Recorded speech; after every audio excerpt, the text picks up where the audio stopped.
3 ways Harley Davidson is finally getting it right.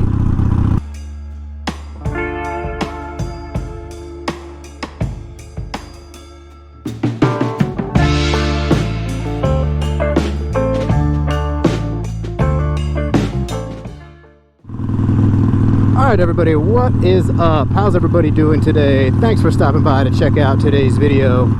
As usual, we're out on the streets of Philadelphia right now on the Sportster, taking a little cruise down Fairmount Ave in the Fairmount section of Philadelphia on kind of a weird, hazy, overcast day. Like, it's cloudy, but there's like this weird haze in the sky. I don't know if it's coming up on camera or what. But there's no rain in the forecast, so we got to get this quick ride in. Also, this might actually be a mistake. It's like about to be rush hour. I don't know if we're going to hit some traffic or what. But anyways, today, there's been a lot of Harley news out lately within the past, I don't know, 3-4 months or so. Some new different stuff they're doing, new bikes they're coming out with, obviously. And I want to talk about 3 ways that Harley is finally getting it right. 3 things that they're finally doing that I agree with, that I think are good moves and going to set them up for some success in the future. And if you've been tuning in for a little while, you know sometimes I can be a little critical of them. You know, I'm not afraid to point out where I think a flaw is. I'm not afraid to point out where I think something good is that I agree with that they're doing. And I think that comes with fans of like any brand or people that use any product. You know, there's always going to be some things you're critical of and you're not going to be afraid to express it. And then there's always going to be things that you like and agree with. I mean, that's just the nature of anything, really. So let's get right into it. These are in no particular order, but the first thing that I like that Harley is finally getting right is I like that they spun off the Livewire 1 brand. So obviously the Livewire came out, you know, I think a couple years ago now. I did have a chance, an opportunity to ride that bike. It's an amazing bike. I mean, it's an amazing machine, amazing experience to ride that thing. Awesome motorcycle, tons of power, a lot of tech, all that good stuff on it. But they got bashed pretty hard when they came in at that 30 grand mark when it was first released. And there was also a little bit of skepticism, you know, are people going into the dealerships, are Harley people going to want the Livewire, you know, is it going to sell? And honestly, I don't think in the past couple years, I don't believe that it did sell very well. That's anecdotally, I haven't seen any reported information on that, just from what I've seen from dealers and dealers that I've talked to and things. I just don't think it sold very well, considering the Harley crowd and the people that are buying, you know, the cruiser bikes, the V-twins, the touring bikes. I think a lot of the people that did test ride the bike loved it. All those traditional Harley guys and riders, cruiser, bagger riders, all of them loved it, liked it, praised it, but it just wasn't something that they were going to buy, I don't think. So now, flash forward a few years, and you've got Harley spinning off the Livewire into its own brand, the Livewire 1. And so what does that consist of now at this point? So it's got a little bit of different styling to it, different colors. Apparently the performance, the bike is pretty much unchanged. I think there's a little bit of difference in maybe some of the horsepower and stuff like that. But for the most part, the bike is completely unchanged into this spin-off brand of Livewire 1 and at a price of $21,999 MSRP. So they knocked almost $8,000 off of this bike. So they finally got the price down as they spin it off into its own thing here, which makes it much more attractive. And the next key to that is it's going to start to be marketed and promoted in more urban city areas. So they're planning on dealerships that are going to be in cities like New York City. I think I saw Dallas. I saw some major cities out in California where they're going to put actual brick and mortar Livewire 1 locations.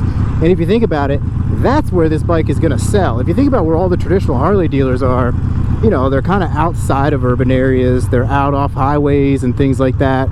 The people that are going to buy this bike are people who are in the urban city areas. I can say just from living in a major city like Philly, I mean, you see the electric stuff all over the place. You see a lot of electric bikes, electric scooters, all these different electric rides, and I think that can translate into people being interested in eventually moving up to an actual electric motorcycle like a Livewire 1, for example. So having those dealerships, brick and mortars for Livewire 1 in those urban city areas and not the traditional Harley locations, I think that's a huge benefit right there. I also think having it as its own brand separate from Harley is going to allow them to kind of do their own thing, attract the exact type of people that they want to market to, and not really have any of that connotation to Harley that you're looking for. Maybe a rider that, you know, doesn't know anything about Harley or care anything about Harley can buy this bike specifically as a Livewire 1. So that's the first one, the Livewire 1 spin-off. Price comes down, you get it into the right areas, you get it marketed to the right people, you get the brick and mortars in the city, and I think that's a winner right there. So that brings me to number 2. What's the number 2 thing that Harley is finally getting right? That, I would have to say, is the new models that they've been coming out with. So, I mean, think about this year so far. They've already released both the Pan America and the Sportster S with the Revolution Max engine in both of those. You might be asking yourself, how can I say they finally got it right when Pan America was just released and Sportster S was just announced? It hasn't even been released yet. But when I say they got it right, I more so mean that they got it right in their approach and their delivery to releasing these bikes. And to take that a step further, what do I mean by that? So you saw the online reveals of these bikes, you know, the cool presentations and stuff they made for them. They had teasers coming out, you know, weeks ahead of time about these releases. That's what generates the interest.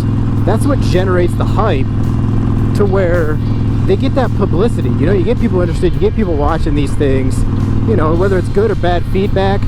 You know, any publicity is good publicity, they say. So you got people watching this, you got the Harley riders watching it, you got people from other brands tuning in, and I think they really got it right with the Sportster S when they teased the images of that. I mean, those were like pretty cool teasers, I thought.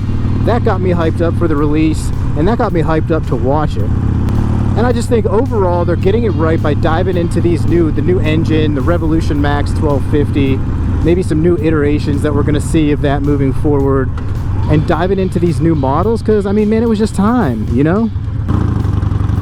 I know there's been like new models along the way here and there, different stuff like that, you know, the V-Rod in the past. But these, you know, the Pan America and the Sportster S, like, that's finally so far out there for them. New territory for them. I think it's something they had to do. I'm excited to see what else they're going to spin out of that engine. I'm excited to see what other bikes they're going to introduce. You know, I mean, who knows? Maybe they even drop some teasers later in the year for some stuff. That's really important. I think they're really getting it right with some of these teasers and these releases for these new bikes. A little bit more on the bikes, I mean, that's TBD, you know, we'll see what happens with the Sportster S, but I know there's already been a lot of good feedback on the Pan America. I'm still waiting to get a ride on that thing. Hopefully that happens soon. So that's my number 2 way Harley's getting it right, these new models, these new bikes, and their approach to releasing these and building hype around them. That's been good. I think they're getting it right that way. And we're going to round it out with the third and final way that I think Harley is finally getting it right. This is something that I mentioned a while ago in one of my videos that said one of the major problems with Harley, and it was kind of revolving around, you know, I was kind of bashing them a little bit for their social media. You know, the stuff they post isn't that cool, they weren't leveraging influencers. But honestly, now, I gotta say, the number 3 way Harley's finally getting it right is they're finally starting to acknowledge social media influencers. I mean, influencers, if that's what you want to call them, blah, blah, blah, whatever. Some of the major players on Instagram and YouTube, and some of the stuff that I can think of recently that I've seen is, a while back I know they started working with Queen Sit. I think she rides out of like Cali somewhere, has a black road glide. They've been doing a little bit of promotional work with her.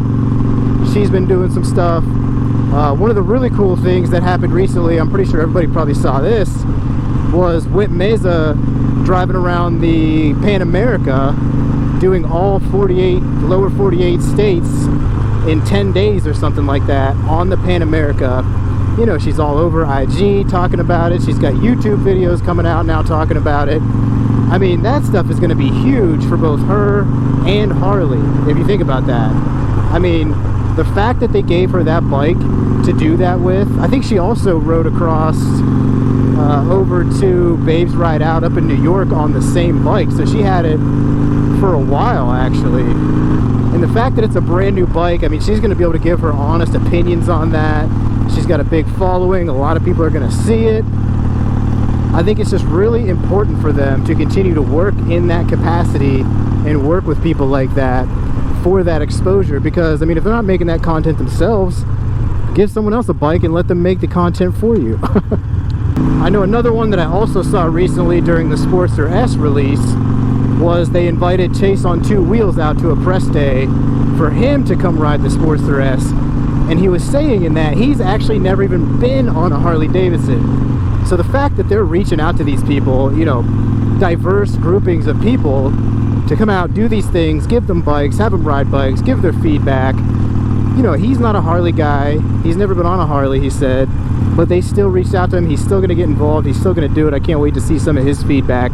It's going to be very interesting. I'm glad that they're starting to leverage some of these people and take this route. So that's the third one that I'm thinking of. They're finally getting it right by starting to work with more people on social media, up in the social media game, working with the influencers, working with the people that we all know and see every day.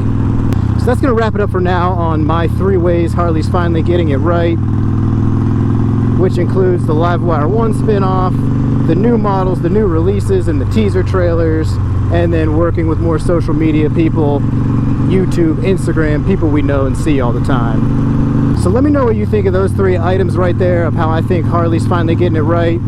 Maybe you agree with some of them, maybe you don't, maybe you hate all of those things I just mentioned. Maybe you have some other things that they've been doing that you like, or maybe they have some other stuff that you hate out there.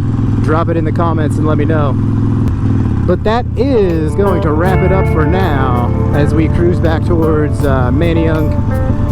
Finish up this ride, head back to the city. As always, if you like riding around, exploring, traveling, meeting up, all that good stuff, riding around on motorcycles, checking out Philly, subscribe to the channel, like this video, drop those comments down there. Love to hear from everybody out there. And of course, make sure you ride safe out there. Make it a great one, guys. We'll catch you on the next one. It's the Moto John. We'll see y'all on down the road.